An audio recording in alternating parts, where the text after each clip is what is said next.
non-executive director and expert advisor specialising in risk management and risk governance. And it was Oliver who suggested the title of today's talk, which is, Do You Really Need a Risk Committee? And I think that's what drew you in, and is a very controversial topic.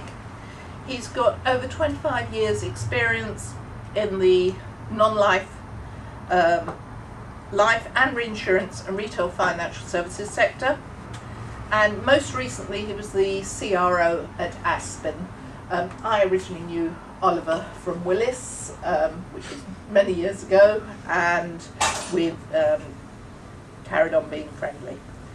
He's a qualified accountant and a member of the Institute of Risk Management, which until Oliver gave me his biography, I'm afraid I hadn't even heard of. So we will, after the meeting, we'll have to find out a bit more about that. Well, risk committees are always very topical, but I think at the moment are coming to the fore. Certainly, what I'm finding in the advisory work I've been doing for people around corporate governance and risk governance, risk committees are very much up the agendas of chairmen. And what they're finding is it's not as simple as you might expect to either implement a risk committee for the first time or to revamp an existing corporate governance arrangement for what people are expecting are going to be the future requirements. And what I'd like to do is really spend 10 to 15 minutes talking about my experience in this field, and then seeing how it might apply in your situations. As is so often the case in corporate governance, most developments happen in response to a crisis, and it's very, very rare for corporate governance to evolve by anybody sitting down and thinking about it according to first principles. And so we have a situation where we had the Walker report, and indeed I think a lot of Solvency II is being driven by a response to a very, very particular crisis. And the consequence of that is some good things and some undesirable things are actually happening, largely in a vacuum. I wanted to talk initially about what that vacuum is. And essentially the Anglo-Saxon model of corporate governance, and the Walker report is very much an Anglo-Saxon view. Certainly our continental colleagues struggle to take that analysis that he does. But the Walker review, actually to a certain extent Solvency II as well, because that was very much initially a British-driven initiative, a very Anglo-Saxon. And the Anglo-Saxon model, as you know, is effectively the chief executive as king. And from a board's point of view, and certainly as a non-executive director, one feels, well, the chief executive is responsible for all risk and return in the business. And that is typically how a company is structured. If the chief executive chooses to delegate responsibility for risk to a chief risk officer, to a chief actuary, to a chief underwriting officer, that's entirely within their powers to do so, but they actually can't remove from themselves the fundamental accountability and responsibility for those elements of risk. And that's the model which certainly most insurance companies have always operated along. Now the life companies, as you know, have always had a legal tweak to this, which is the role of the approved or the appointed actuary, which is a special feature of them. But certainly in the non-life area, we don't see that feature. So what we have is a combination of a corporate governance review and a regulatory review coming into that very monoline view of corporate responsibility and trying to bring in, if you like, an alternative view. And it's interesting, you might recall in the very early draft of one of the Solvency II Level 2 regulations, there was a proposal, I think coming out of Germany or France, that actually the CRO should report to the chairman of the company. And of course, for a number of CEOs, that was absolutely unacceptable. And of cause some very interesting issues. So we've got, if you like, a corporate governance requirement coming from one particular viewpoint into the middle of an enormous regulatory change, Solvency II, plus an ongoing setup of shareholder and legal responsibilities. And where it's got to is effectively, as you know, is Walker saying that he really thinks that banks and large line companies should have a risk committee, should have a CRO, should have a CRO who has a reporting line to the risk committee and in certain situations direct access to the chair of the risk committee. And we have a number of companies with risk committees of different sorts, and how are you all going to respond to that? And I think there's a number of areas one can actually look at. And I think if one can achieve clarity between a senior management team and a board, you can avoid a lot of issues going forward. And certainly some of the problems I've seen have actually been because people haven't spent time really making sure they understand what the expectations are, and they, it's very easy to set up committees and to get committees running. It's actually less easy once that's happened to then deal with fairly fundamental issues of accountability.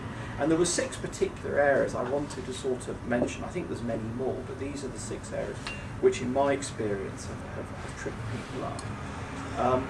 The first is, are we talking about executive versus board risk committees? Already some of you said, well, we have a risk committee.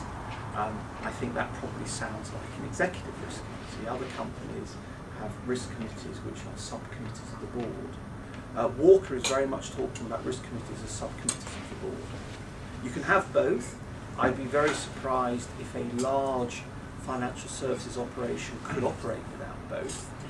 But certainly at the smaller end, you might find that a group executive committee or a group finance committee is actually acting as de facto executive risk committee.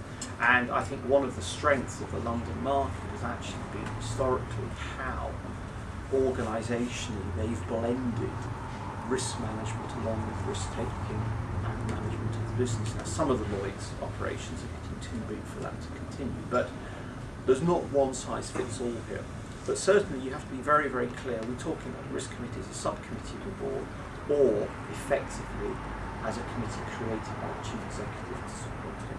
And they are very, very different animals, as you can imagine. The reason a board would have a subcommittee is that it doesn't have time to focus sufficiently on the matters that a risk committee would have time for. And certainly at Aspen, that's what we did in 2005, that we actually found that the audit committee was spending nearly all its time on quarterly financial reporting and being knew what quoted, it had SEC responsibility, so you couldn't get risk onto the audit committee agenda. And similarly the board was focused on really different aspects. So a risk committee as a subcommittee of the board makes a lot of sense. You then run into a very interesting issue, which is the second one, which is what's the role of the board compared to the role of the risk committee.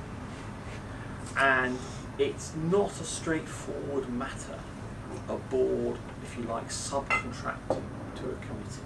Now, audit committees don't have this problem because it's actually very clear and very obvious what their job is, and the board certainly doesn't want to get into a review of quarterly accounts and reserving and so on. They're more than happy to leave that to a panel of experts.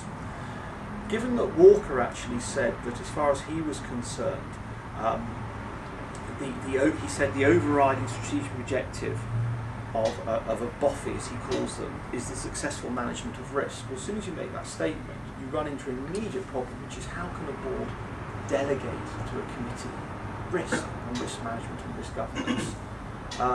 But when you get to priorities of agendas, time and so on, you can see why you would want a risk committee.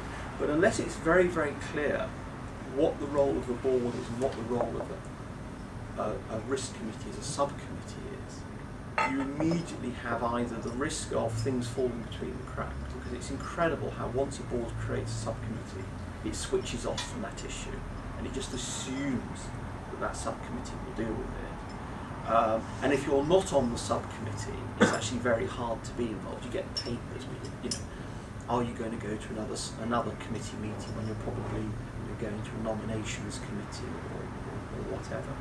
So you really have to make sure you've covered the gaps. You also have to be very clear about how's the reporting going to work. Is the chair of the risk committee at every board meeting going to give an update? What's exactly going to happen in terms of the risk committee reporting back up to the board? What issues are you going to say to the risk committee, you must have this dealt with at the board?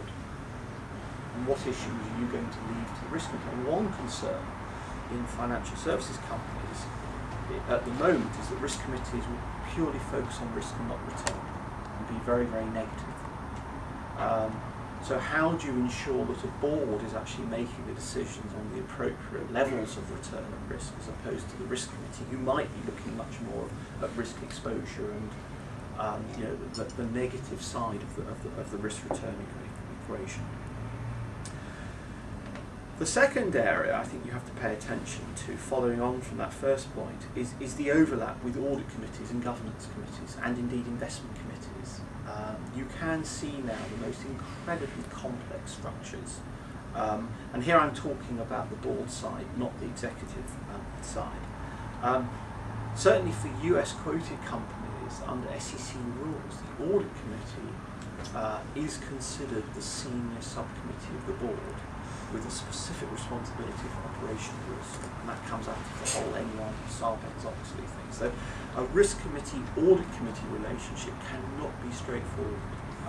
It does need quite a lot of work and a lot of thinking through, especially as operational risk will naturally belong to an audit committee.